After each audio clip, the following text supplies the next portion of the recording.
Right, we've got Michael Brown from the City of Sydney. Michael's the Project Development Manager.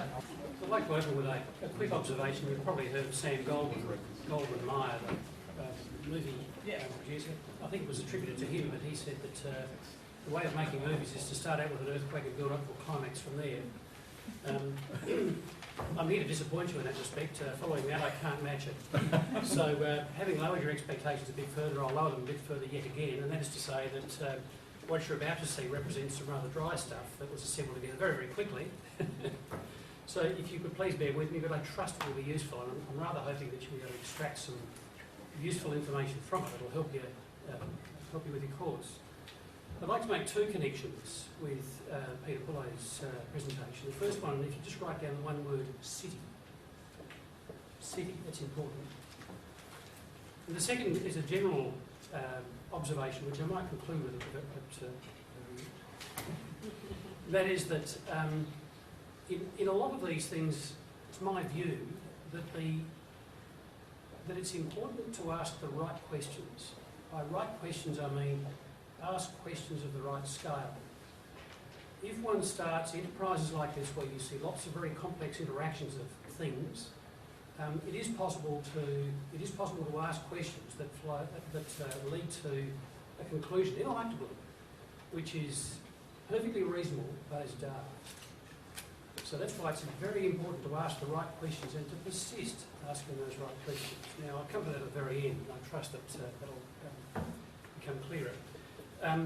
My brief was to introduce a thing called Sustainable Sydney 2030, which I'm sure most of you will be bored about by now, but nonetheless it is my task, so I'm placing all this in a policy context. Then to reflect on some of the ideas the city has had for this particular quarter.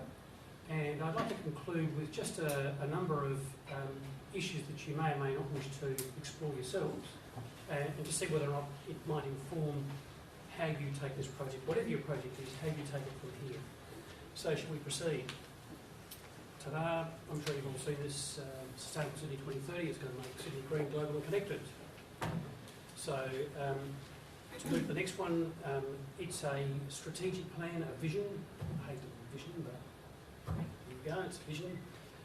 But the key thing about it is that the city was attempting to try and tell a story about how Sydney worked without regard to its governance remit and without regard to its conventional responsibilities.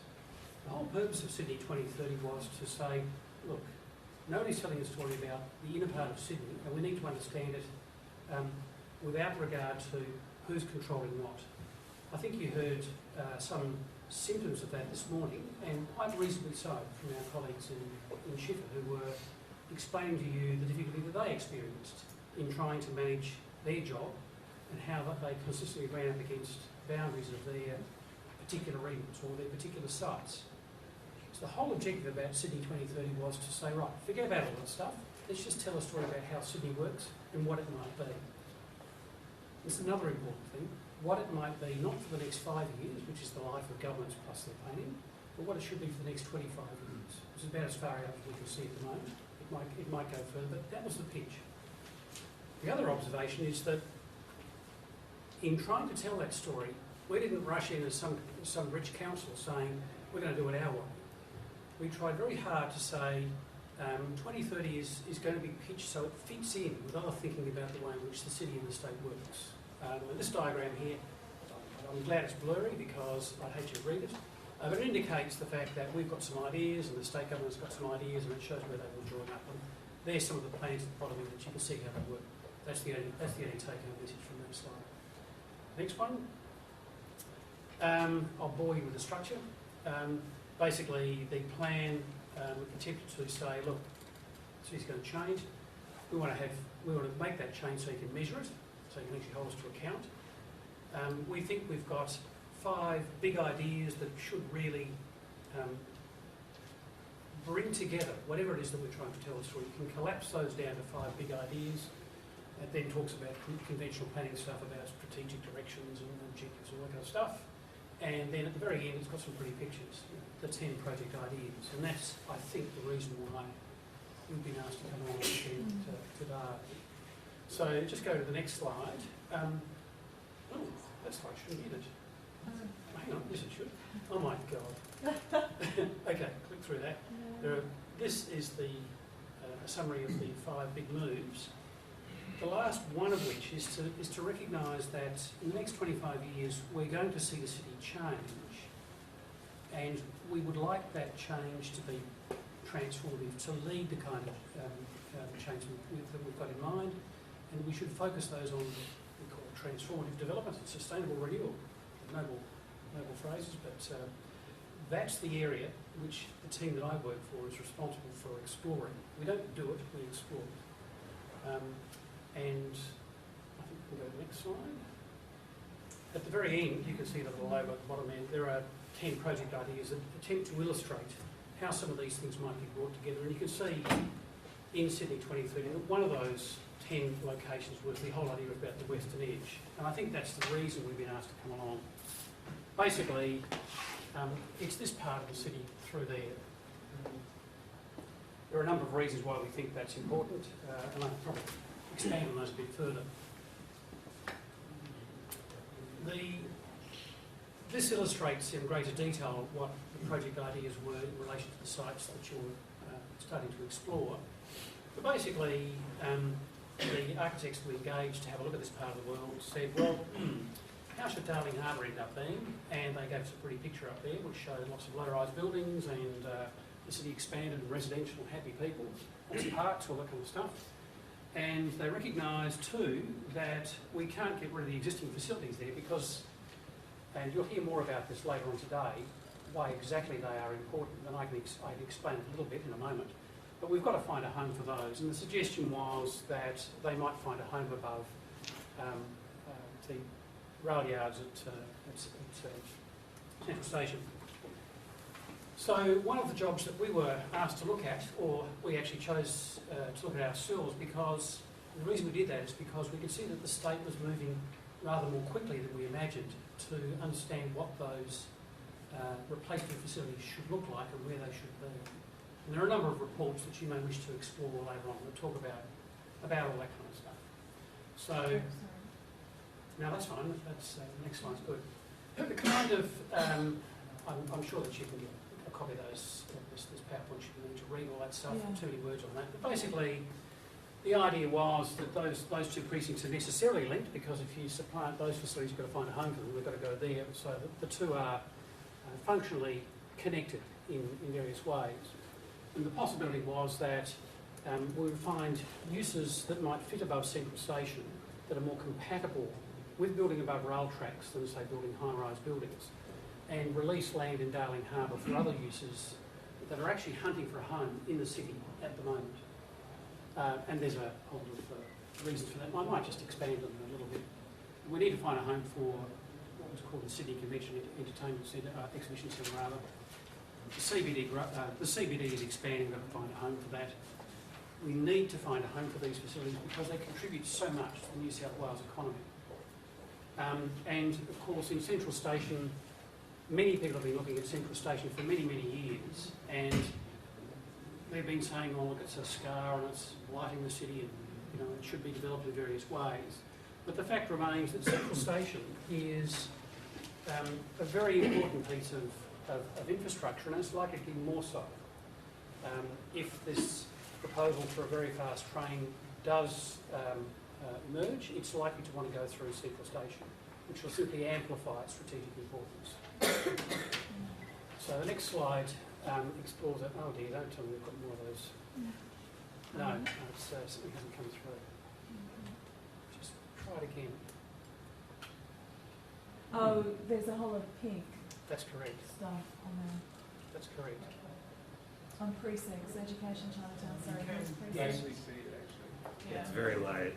Yeah. Yes, you- I did. Oh, well, If you lower the brightness and everything. actually, the next slide we'll probably do, because it's basically a greater elaboration of the same idea. The observation that the city's ideas about plonking these facilities above Central Station seem rather counterintuitive, because you'd have to say that Darling Harbour is a site that's close to the CBD. There have been plenty of reports that have been talking about the importance of those facilities to the CBD and why they must be very close to the CBD. Why put it above Central Station? The kind of observations we made, and that comes out in that previous slide, the pretty pink bubbles. The kind of observation that was made is that if you have a good hard look around this precinct, you'll note, of course, that this area through here is undergoing redevelopment at the moment with intensification of education uses. I think at one point, oh God, these numbers escape me, I'm not very good with numbers, but at one point, I think tertiary education as an export industry beat mining and agriculture in Australia. It was one of the biggest export industries in the country. So we see evidence of that here. The value of the upgrade that this university is conducting at the moment, I've heard various numbers, but I think it's around about $1 billion. That's a lot of money. $1 billion is about the same amount of money the state is talking about in plonking down to build these facilities through here. So we've got $1 billion being spent on an export industry here, and these facilities, wherever they go, are going to add to the marketability, the attractions and the economic benefits of Sydney. What you've also got, and I think you heard a lot about that this morning, you've got starting to collect a bunch of industries and interests along the Osmo Piedmont Peninsula that are commonly called the creative industries or the ICT groups, or it was a collection of what are generally regarded to be the next phase of the Industrial Revolution are starting to assemble on Piedmont Peninsula. And we understand from research that we've undertaken, the reason they're doing it is because they are close to the city, but they are in quarters that are not CBD quarters, because those CBD quarters are useful for head office locations and are useful for a certain class of accommodation. What you've also got over here is, in Surrey Hills, you've got a lot of what are called the feeder creative industries that serve the top end of town, that start to provide the kinds of services to groups like ourselves. I mean, a lot of the consultancies that we engage in, a lot of those people are located down here. Another important, very important piece is the fact that you've got Chinatown here. Now, Chinatown conventionally was regarded as, pretty much confined in this area through here. It's now thought to extend to where the city council is located, through this area through here, and it's expanding. There will be others, I'm not sure that we can get you the data in due course, but it's sufficient just to say that the trade with Asia is increasing. The tourism attraction of Sydney to the Asian region is increasing as well. Chinatown is, I think, one of the top 10 tourist destinations in the country. And that attractiveness is likely to continue. I'd just like you to remember that one word that I asked you to write down a moment ago, and that was the word city. Everything I'm talking about here is located in a thing called a city. And it all has to do with the mix of uses that make cities attractive. It's cities that are the things where these things are located. It's cities that we see as important to making these whole areas work. So just to complete this slide through here, the observation was that if we look to replace the existing facilities, and everybody agrees they should be replaced, they're just not serving the need that they need to serve, perhaps we should expand our vision a little bit further, not to administrative boundaries, but to understand the way in which the city works, and then to see what picture emerges from that. Because if we see that we identify and locate the kinds of uses above Central Station that are essentially dark boxes, they are blind boxes, they often are designed to exclude light because in many cases they actually have to cover them up. They destination for masses of people, lots of people need to get there. Lots of those visitors are from abroad because these facilities are specifically targeted at international tourism, international visitors, and they need to come from places like the airport. They need to understand how to get there. But we see them as contributing and benefiting from tourism spends in the city, but also with trade.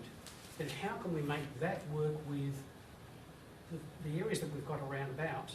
And maybe we can look to establish this area through here as an expansion of the kinds of things we see in the facilities we're amongst at the moment, like the UTS, the education facilities, Chinatown, the creative industries. How can we expand that and build trade as being one of the additional significant activities that Sydney is known for? That was the kind of thinking that we brought to those ideas at the moment. And I stress again that these are the ideas that were developed around about the time of 2030 and soon after. And in many respects, these ideas are now redundant because the state has made a decision to proceed with expansion just in Darling Harbour. So what I'm really explaining to you now is something that's probably past its use by date. Anyway, let's move on. This just illustrates what it might look like. It's just I'll just go back to it just to indicate. So that's a long section that depicts Darling Harbour.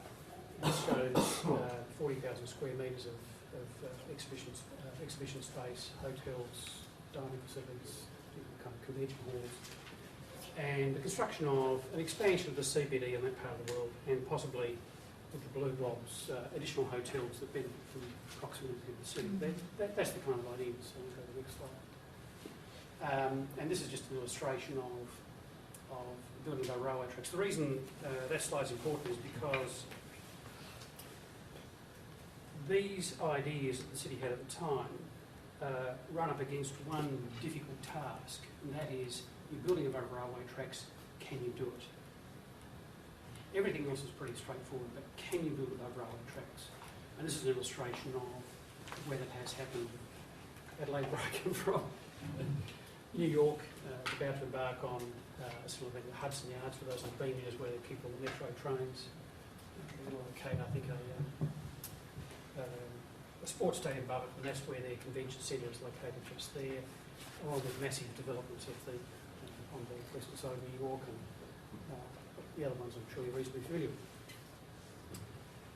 I'd now like to go to the third part of this brief and rather rough show and tell. These are some of the things that you might like to start to grapple with if you're starting to ask questions about how this area might develop.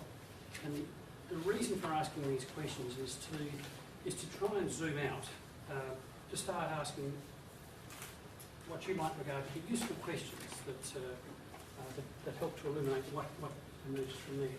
Don't bother reading that because I'll just address some of those in the next few slides and then end this.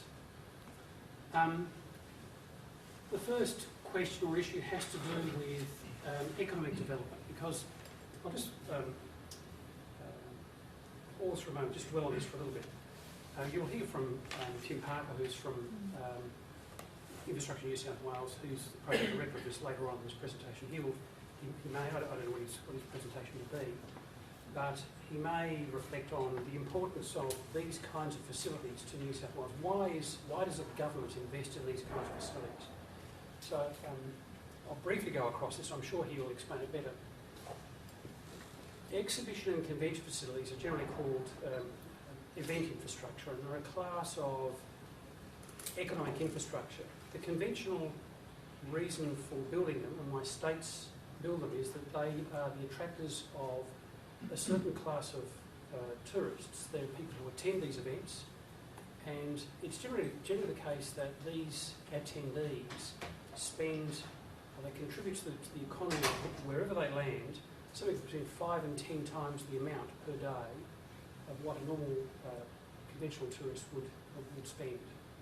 So there are powerful economic arguments to why a state would invest in this kind of infrastructure, and attracting people to attend events is very important for the state's economy. There's a report that you can get hold of. There's a whole stack of reports, in fact, but the most recent report was done by PricewaterhouseCoopers, and it gives an indication of the value of this kind of infrastructure for the New South Wales economy. I think it's something like about $470 million per annum. That's the value to the New South Wales economy of this kind of infrastructure. The trouble is it's declining, and it's declining against interstate counterparts, but more particularly with regional counterparts. By regional I mean Singapore and Hong Kong, people in our immediate region. Now, the point is that we could stay with the existing facilities, and we would continue to decline. Many people look to Melbourne and think, oh, well, Melbourne's got a bright, shining new facility, and we have to compete with that, and that's perhaps part of it. But I think the real reason is because Sydney is generally accepted, except perhaps by Melburnians, as being Australia's global city. And insofar as we are an attractor for global business, we do so for the benefit of the rest of the nation. Maybe we don't intend to, but that's the effect. We actually do that. So our competitors are regional competitors as well as our interstate counterparts. So we have to pay attention to this, and the fact is that Sydney is an attractor for this kind of tourism more generally. So expending money on these facilities will add to the attractiveness of Sydney and broaden our market. There is another reason why we do these things, and that is bringing people for certain kinds of events increases knowledge exchange and innovation. It means that if we have a conference of, I don't know, facial surgeons that come across from America and they want to lob in Sydney and the like, they have the opportunity of meeting and exchanging ideas and exchanging of research and the like with their counterparts in Australia, and everybody benefits as a result. Now that, to us, is very interesting for a couple of reasons. One is that as a component of the economic argument is actually increasing. And the second reason is that the area that immediately surrounds these events is rich in just the kinds of industries the state is starting to focus on to build up. You may or may not be aware that the state government has recently had some task force established, I think, to look at industry sectors, and they include education, innovation, ICT, and there's about 3 or 4 others as well. 5 of the 7 groups we're looking at are represented in this immediate locale. But as I said, I'm sure that my other colleagues can expand on this further. But so it's actually very important to deliver that. Right. The second one is, that I just want to draw attention to, is that we have to maximise that economic benefit. Yeah. So not only do you have to attract it, but you have to maximise it. I might just draw on that briefly. Sydney has a global role, high-spending tourists. There's a need to attract tourisms to get them to come back. If we're an attractive place, they come back, and they might go to the region so we can spread the economic benefit around. Knowledge exchange, innovation, I've touched on that, the value, and basically the issue about connectivity is crucial. Physical and economic connectivity is a crucial component. We'll just go to the next one. Many people have touched on this. I'm not going through all of these because it's tedious. But I'd just like to draw attention to some of them. The existing convention buildings, we'll touch on this a little bit further later on. The existing convention buildings won an architectural award when they were constructed in 1988. As a piece of design, they're excellent buildings. They're exemplary. They may have their shortcomings at the moment, but they've certainly stood the test of time. They're wonderful buildings. But they're equally the buildings that are often regarded on site as the most significant disruptor to permeability of the precinct. The reason I mention that is that we shouldn't confuse the design quality of buildings with how they fit into the thing you wrote down a moment ago, which was the word city, how they fit into the city. It's our view that you have to make the city work, and that's why Peter Poulet's presentation, I think, was so useful. His focus was the city. How does it fit into the city? And connectivity across and between these precincts is crucial. Now, you heard from our colleagues at Schiffer a short time ago that they were, I think, perhaps unfairly, a bit treated roughly because they were being defensive about their remit. The fact is that they have a remit which is very much confined to their site. In my previous lives, I've worked in the State Department of Planning in development assessment, and I've sit opposite the table of lots of agencies, private and public sector agencies, listening to their proposals for various areas, and I've sat across my Schiffer counterparts many times, and it's a constant refrain, and I actually feel for them quite a lot because they have a site and they're bound to that site and they have to make that site work. That is their instruction, because somebody somewhere asked the question, how can you make this site achieve that outcome? Which goes back to my observation about asking the correct questions. Connectivity is a problem for them in their site, but it's not just them, it's also subject to the agencies that control the roads. How do you make these things work over time? I can remember very distinctly in those meetings I mentioned a moment ago that one of the significant issues, and it's interesting to reflect on now, this road through here is a significant disruptor to that site, and for a long time Schiffer was anguishing about how to redevelop this particular site, which is the car park site, to expand it. So this is long before the reports that I alluded to a moment ago, long before they were written. But they were dealing with how to expand the facilities on that site through there, and the architects for this building were also designers of this, and they came up with a wonderful design. It's Cox Richardson. Their design was imaginative, it was very good, but it suffered because someone somewhere had made a decision, we're not going to move that road.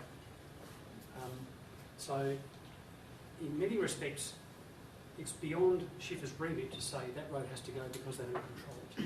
If you zoom away and ask a different set of questions, a different set of answers emerge.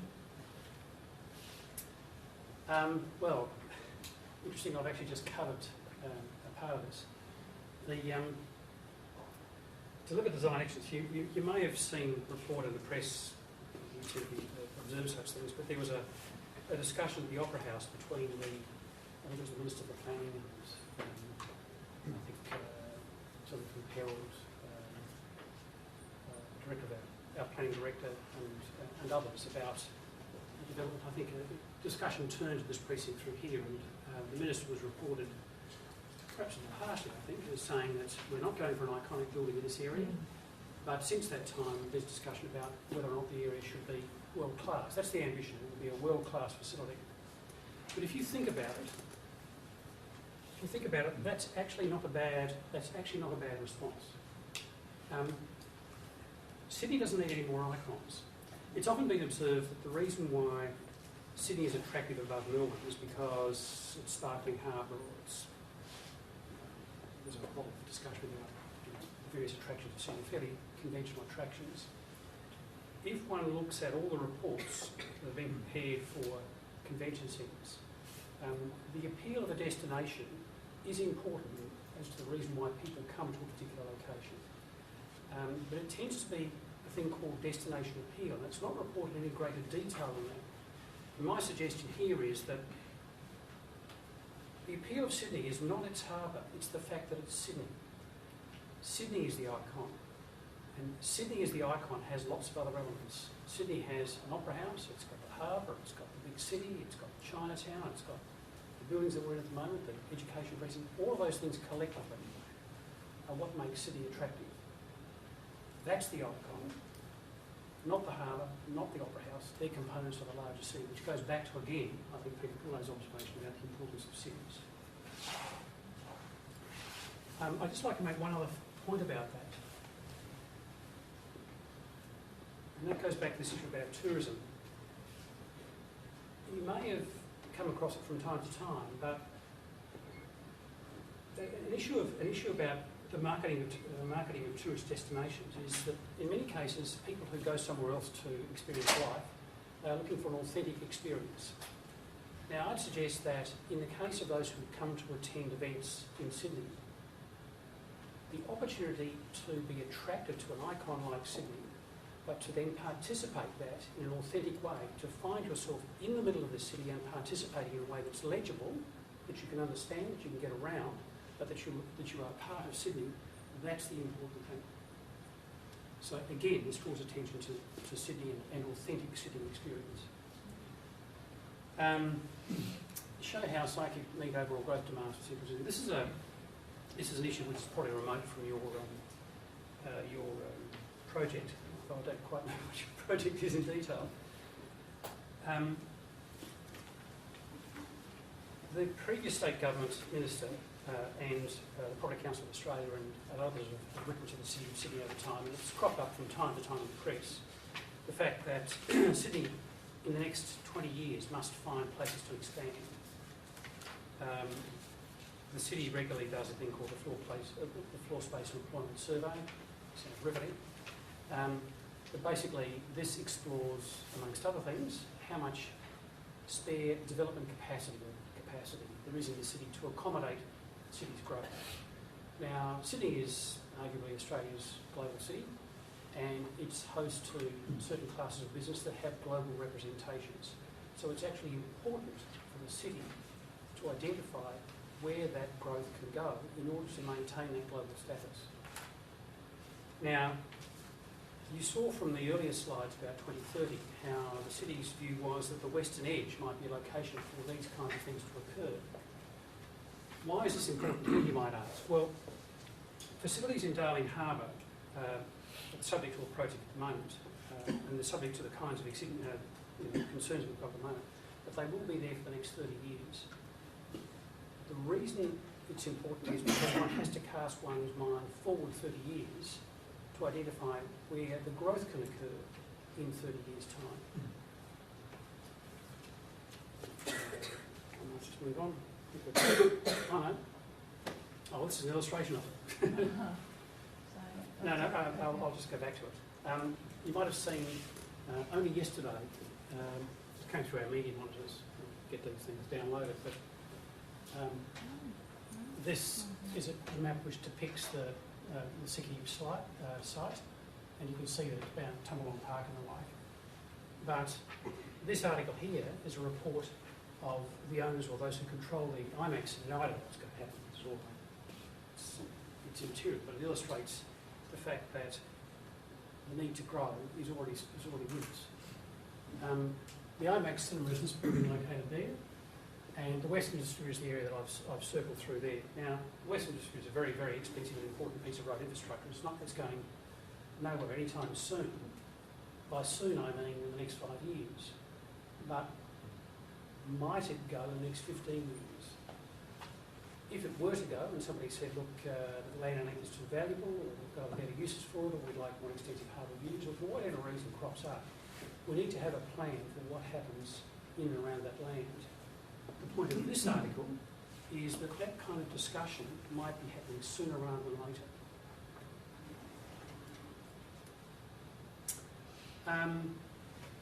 I just threw this slide in because, to go back to the early introduction, it was basically an account of the fascinating Sydney 2030 document.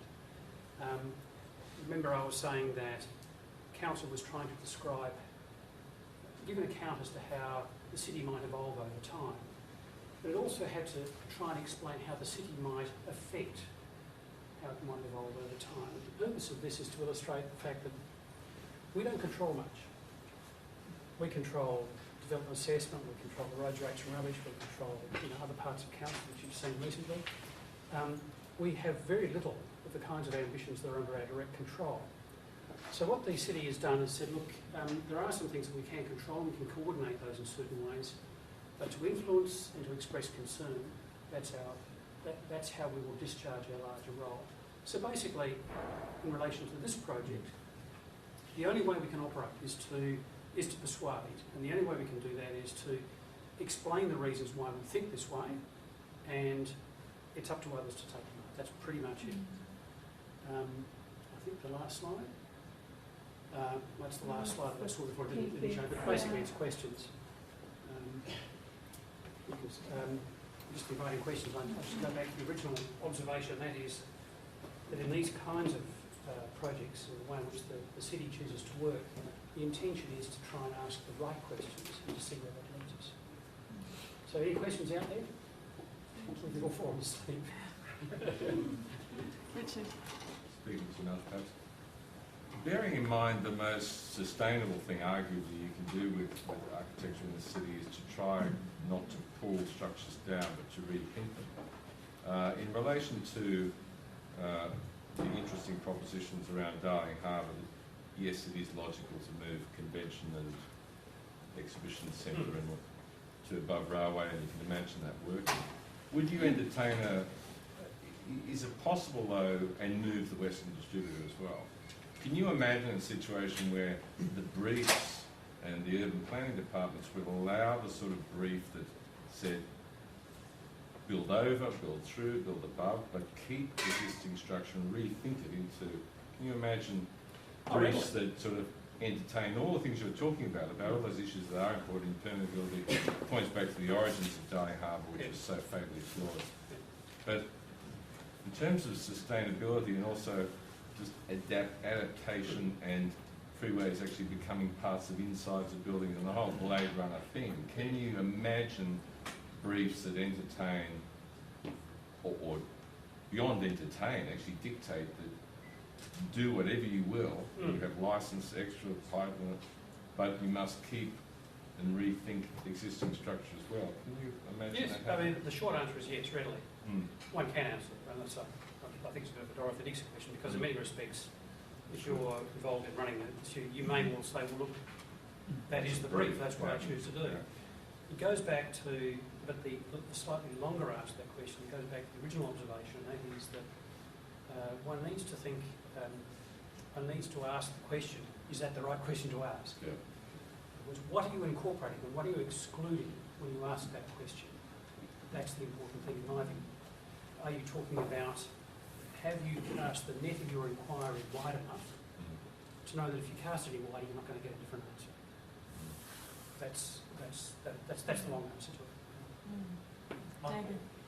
Given that you've talked about kind of interconnectedness of these areas and the larger ambitions, and also given that you've said that many times you've sat across the boardroom table with your colleagues at Schiffer, why is this current plan for the rethinking of the exhibition area at Darling Harbour happening in a sort of uncoordinated way with the UPN? Why are those projects not fundamentally linked, given that they have implications for each other? There's a strong tendentious street to your question, but I'll steer around that. You would have to ask those who asked the questions in the first place why they couch them in that particular manner. I think in many cases, the colleagues at Schiffer, their remit is to manage the lands within the black line in the map under the Schiffer Act. Proving put, that's it. There is a thing called the Sydney Harbour Forestry Authorities Act, and it basically says there shall be an agency called Schiffer. It's got a board, it's got a series of other bits and pieces, and it shall manage these lands. That's its remit. So it's for an outsider, it's a logical question to ask. Why don't you include regard to the road so disrupt, along with the exhibition, so disrupt that area? But it's not fair to ask our Schiffer colleagues that because they don't control the roads. So when you heard them, I think correctly, but defensively saying that. I don't mean, maybe you misunderstood me, I don't mean in terms of a broadening of the scope of the project, but I mean that there's some thinking happening at the moment about the convention centre and Darling Harbour and reworking that area along with the, along the line of the ambitions that you've stated, and there's already a plan that's being developed for the UPN. Yes. Why are those things not happening? Why are those plans not being developed in tangent? Why is one thing further down the line and unknown for the people who are creating UPN? And maybe the UPN's already in place by the time I think there's quite a pragmatic answer to that, and I know we've got Tim Parker from Psychic coming to speak to us from Infrastructure New South Wales, so I'm sure he'll have some insights on this. And I'm sure John has some insights on this. But I think probably one of the issues is the Chow Chak building, the Gary building, is putting a rocket up everyone to act to resolve the unresolved pedestrian network in front of it. That's one issue, which is why there's an impetus behind getting the northern end, not the southern end, done. But then Darling Harbour is something that's only been flagged more recently, I think. John? Can I just proffer, not an answer to your question, we'll skirt around it again, but just make an observation about the importance of links. And perhaps this image shows it as a useful way of depicting it. It goes back to that observation about asking the right questions. If one asks questions, how can we make the UPN a beautiful link? Then you've got profound, ringingly clear, insightful, imaginative answers in the work that Sasha and John have done in the past. And to be quite blunt, I think it's well close. The question you're asking though is a slightly different question than that, and that is that why is that link there? What does that link? How should the link connect to something else? Can I enlarge that question just a bit further and say, why is the link there in the first place? And the answer to that is that one needs to. So I think I'm explaining this badly. Links by themselves, the standalone urban elements, are not very interesting. I go to a link when I go to my house and sit down with a TV and watch a show. Why do I want to go to this link? Links are there because they're useful. And I think the important thing one must pay attention to from the outset is what the link, where the link starts from and goes to, how it serves, what it serves. A really compelling story about that, and everything else follows. But it's not the links, we're back to mouth and anus again, and I think your diagram here That's is your perfect. description. I have a different Green, anatomy to green and blue is mouth and anus, and you did right, the links are important, but really, What are they linking them to? yeah, and I think, Why I are think this is a positive thing about your presentation within this, because those are the real issues, what happens over Central and what happens down there in Cockle Bay.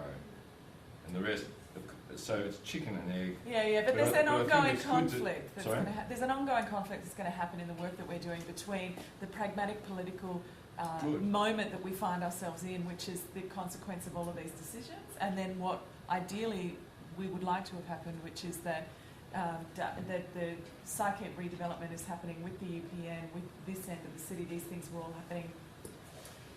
I mean, it may be that all you end up with is saying, well, look, you know, these questions remain unresolved. I mean, you may be left with nothing other than that. We're going to have to move on. I'm really sorry That's because okay. we're hopelessly over time. Thank you so much.